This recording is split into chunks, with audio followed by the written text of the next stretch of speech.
Bien-aimés de Dieu, bonjour. Bonne journée dans la paix et la grâce de notre Seigneur Sauveur Jésus-Christ. Bonne semaine aussi, je vous la souhaite heureuse, radieuse, réchauffante, extraordinaire. Enfin, toutes les bonnes choses. Qu'est-ce que je ne vous souhaiterais pas? Nous sommes là pour nous souhaiter les meilleures de toutes les choses que Dieu, dans sa grâce, crée pour l'agrément et l'édification de son peuple. Néhémie aussi offrit des sacrifices d'action de grâce à Dieu après avoir été mis au large, après avoir été libéré de ses ennemis. Si vous vous rappelez de Sambala et de Tobija, qui se dressait en obstacle devant la réfection des murailles de Jérusalem. Pour vous mettre au parfum, je vais vous lire quelques versets en Néhémie chapitre 12. Néhémie chapitre 12, ainsi je vous projette le verset 43 seulement, mais il faudra remonter plus haut pour comprendre pourquoi Néhémie a-t-il offert, pourquoi cette offrande extraordinaire. Verset 31. Je fis monter sur la montagne les chefs de Juda et je formai 2 grands chœurs. Amen. Le premier se mit en marche du côté droit sur la muraille vers la porte du fermier. Derrière ce chœur marchait José et la moitié des chefs de Juda. Je fais un saut jusqu'au verset 37. À la porte de la source, ils gravirent, c'est-à-dire les gens, ils gravirent par la montée de la muraille les degrés de la cité de David qui était en phase 2, au-dessus de la maison de David, jusqu'à la porte des eaux, vers l'Orient. Le second chœur se mit en marche à l'opposé. J'étais derrière lui avec l'autre moitié du peuple sur la muraille. Passant au-dessus de la tour des fours, on alla jusqu'à la muraille large, puis au-dessus de la porte d'Éphraïm, de la vieille porte, de la porte des poissons, de la tour de Hananéel et de la tour de Méa jusqu'à la porte des brebis. Et l'on s'arrêta à la porte de la prison. Verset 40. Les 2 chœurs s'arrêtèrent dans la maison de Dieu et nous fîmes de même, moi et les magistrats qui étaient avec moi. Verset 43. On offrit ce jour-là de nombreux sacrifices et on se livrera aux réjouissances. Pourquoi? Pourquoi? Car Dieu avait donné au peuple un grand sujet de joie. Les femmes et les enfants se réjouirent aussi, et les cris de joie de Jérusalem furent entendus au loin. Voilà comment Néhémie, après cette victoire remportée de par la grâce et la main de l'Éternel, eh bien, voilà comment a-t-il, je dirais, remercié Dieu avec son peuple, à la tête du peuple, à la tête du peuple. Voilà comment il l'a fait, lui. Il l'a fait à sa façon, bien sûr. Mais vous aussi, vous pouvez toujours le faire à votre façon à vous. Voilà, je m'arrête ici un instant pour écouter un morceau de musique et je reviens bientôt avec David.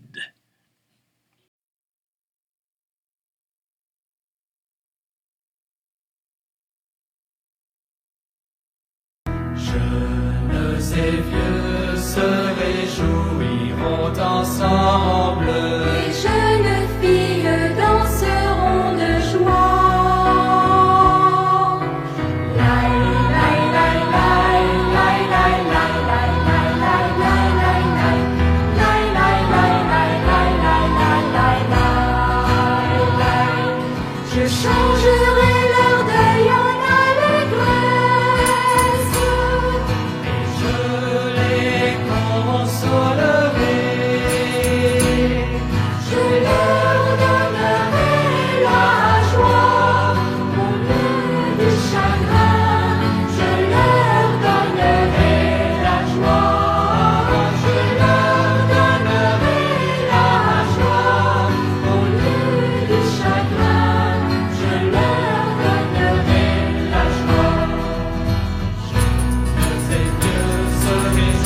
Oui, bien-aimé du Seigneur, c'est ce que Dieu veut pour ses enfants.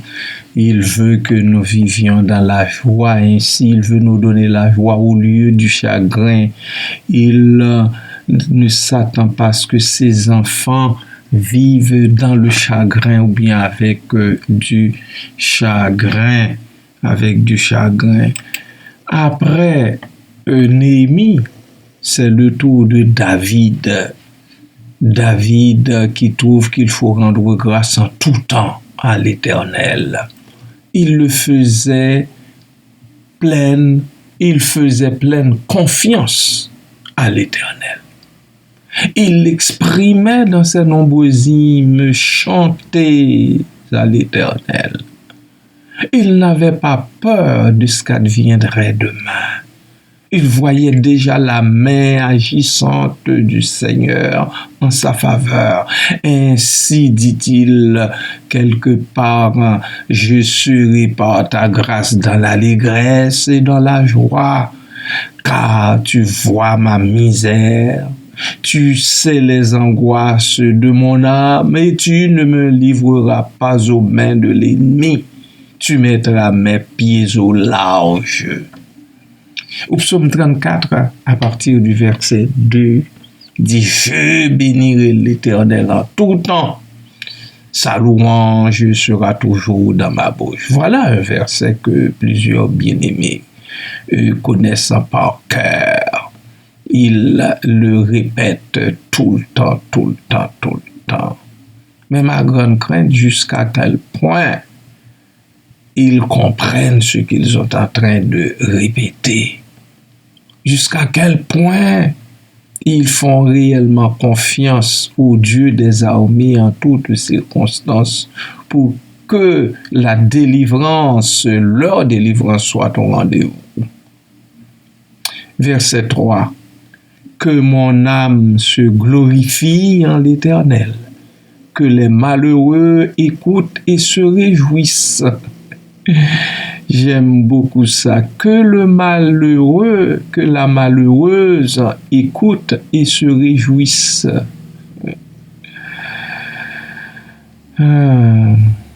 C'est pour ça qu'on glorifie Dieu.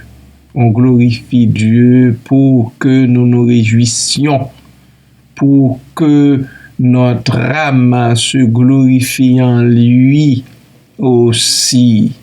Verset 4. Exaltez avec moi l'Éternel. Là, il invite les gens, il invite toi, il invite moi et d'autres encore. Tous ceux-là qui veulent exalter l'Éternel. Tous ceux-là qui veulent célébrer son nom. Célébrons tous son nom. Célébrons tous son nom. Nous devons célébrer son nom. Et verset 5 que je vous donne ici, j'ai cherché l'Éternel et il m'a répondu. Il m'a délivré de toutes mes frayeurs. Toutes mes frayeurs. Psaume 34, verset 2 à 5. J'ai cherché l'Éternel et il m'a répondu. Voilà pourquoi, dit-il, exaltez avec moi l'Éternel. C'est le bon tout son nom. C'est le bon tout son nom. Parce que il a cherché l'Éternel et il a répondu. Parce que quand toi tu cherches l'Éternel, il te répond. Il faut l'exalter en retour. Il faut célébrer son nom. Il faut même inviter des amis à se joindre à toi pour célébrer son nom. Quand les bonnes choses se produisent dans votre vie, au milieu de ta famille, chez toi, c'est bien d'appeler d'autres bien-aimés pour leur dire de célébrer avec toi le nom de Dieu. Le nom de Dieu. Lui rendre des actions de grâce, l'exalter, exaltez avec moi l'Éternel. C'est le bon tout son nom, parce que son nom mérite d'être célébré, d'être élevé, magnifié, glorifié, sanctifié. Sanctifié. Oui, béni soit l'Éternel. Béni soit l'Éternel. Ce n'est pas du superflu du tout. C'est plutôt quelque chose une expression qui doit sortir constamment, sans répit, du tréfonds de nos cœurs, de mon cœur, du tien également. Que mon âme se glorifie en l'Éternel et non ailleurs, non en quelqu'un d'autre. Que les malheureux écoutent et se réjouissent. Malheureux, oui, nous pouvons l'être, mais écoutez, cela, notre état, ne doit pas nous empêcher. Enfin, ce passage, je dirais, ce passage ne doit pas nous empêcher de nous réjouir en l'Éternel, de glorifier le saint nom de Dieu. Non, non, non.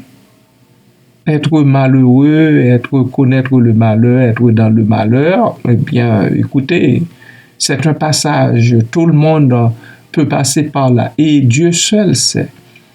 Qui ne connaît pas, qui sur cette terre ne connaît jamais, ou non, ne connaît pas, tout simplement, pas jamais, de malheur dans sa vie au cours de son existence. Dieu seul le sait. Alors, c'est pour ça que je dis, le malheur que vous et moi, ou bien même les malheurs que vous et moi nous connaissons, malheur sous n'importe quelle forme, qu'il s'agisse de maladie, de perte d'un être cher, qu'il s'agisse de perte d'emploi ou d'autres choses, que le malheur. Le malheur. Et ailleurs, il est dit, le malheur atteint souvent le juste, oui, mais l'Éternel l'en délivre toujours. Que nous ayons cette assurance que dans nos malheurs, la délivrance de la part de l'Éternel est là également. Je le répète, même dans nos malheurs, dans le malheur où tu es présentement, ma sœur, dans le malheur où tu es présentement, mon frère, ma sœur, l'Éternel est là. Et sa délivrance est tout proche. Sa délivrance n'est pas loin. Elle n'est pas loin du tout, je suis sûr. Tu peux vivre avec ça. Tu peux réellement dormir sur tes deux oreilles, sachant que ta délivrance n'est pas loin, tandis que vous connaissez présentement le malheur, votre délivrance n'est pas loin. Puisque vous faites confiance au Dieu des armées, vous faites confiance à l'Éternel, le Dieu des armées, puisque vous faites confiance à Dieu, le Dieu pourvoyeur, le Dieu de la providence, puisque vous faites confiance à votre Père céleste en Jésus-Christ. Vous faites confiance à ce Dieu dont la main accomplit toujours ce que dit sa bouche. Voilà, bien-aimés du Seigneur, bien-aimés de partout, soyez bénis, richement bénis, et bénissez l'Éternel en tout temps. Bénissez l'Éternel en tout temps, que sa louange, quoi qu'il advienne, soit toujours dans votre bouche. Bonne journée et bonne semaine dans sa paix la plus parfaite. Amen.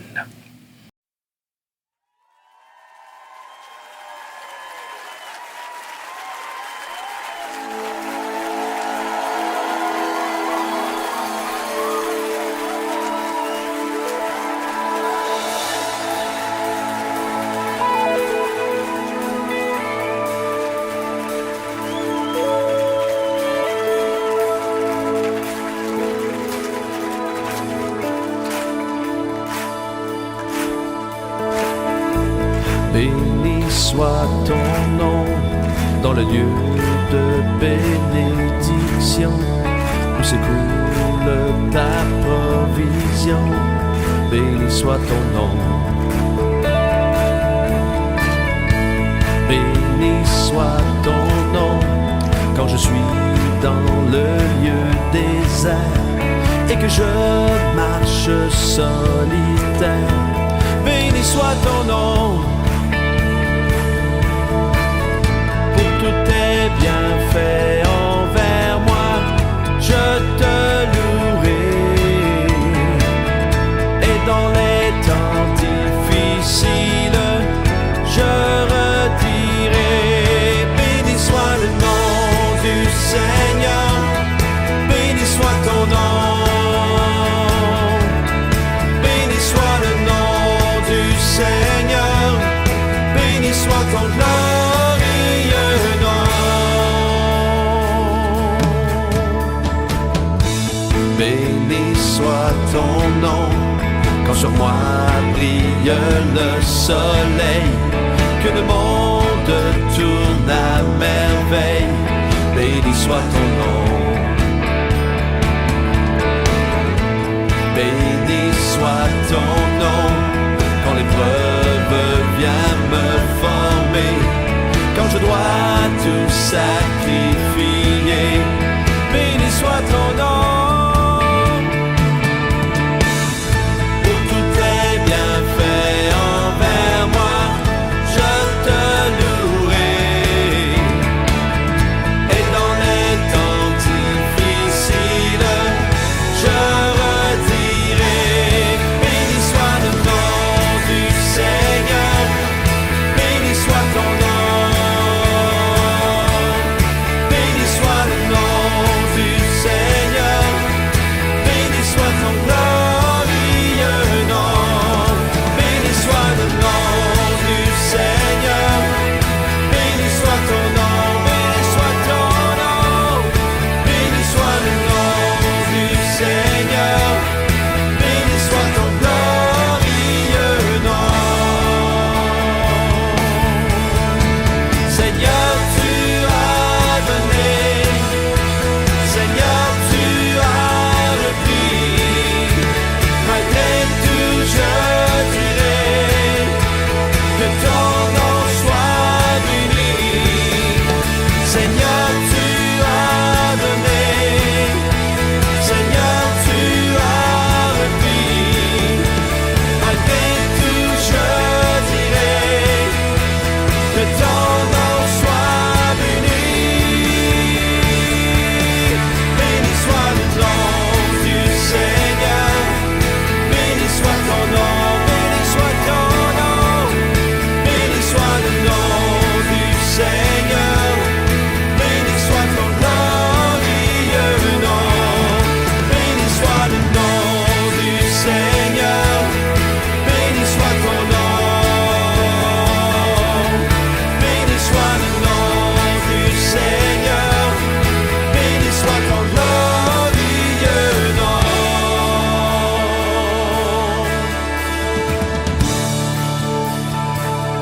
Seigneur, tu as donné. Seigneur, tu as donné. Seigneur, tu as repris. Malgré tout, je dirai que ton nom soit béni.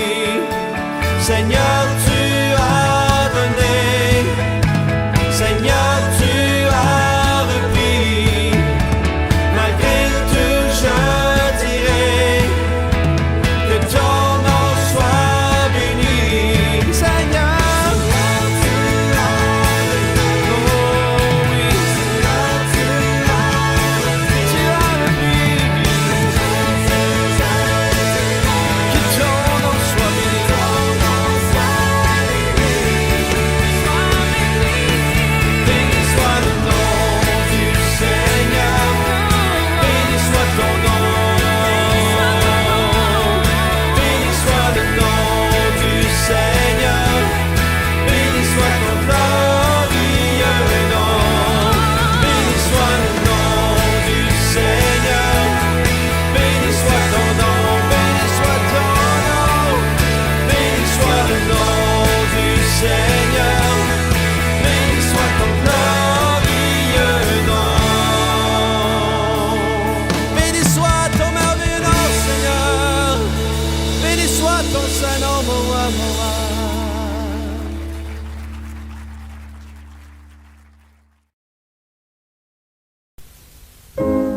L'Éternel te bénisse, l'Éternel te bénisse et te garde, fasse lever la lumière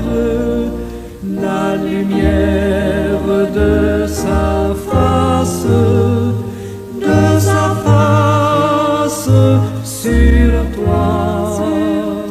sur toi, use de grâce envers toi et te donne la paix, et te donne la paix.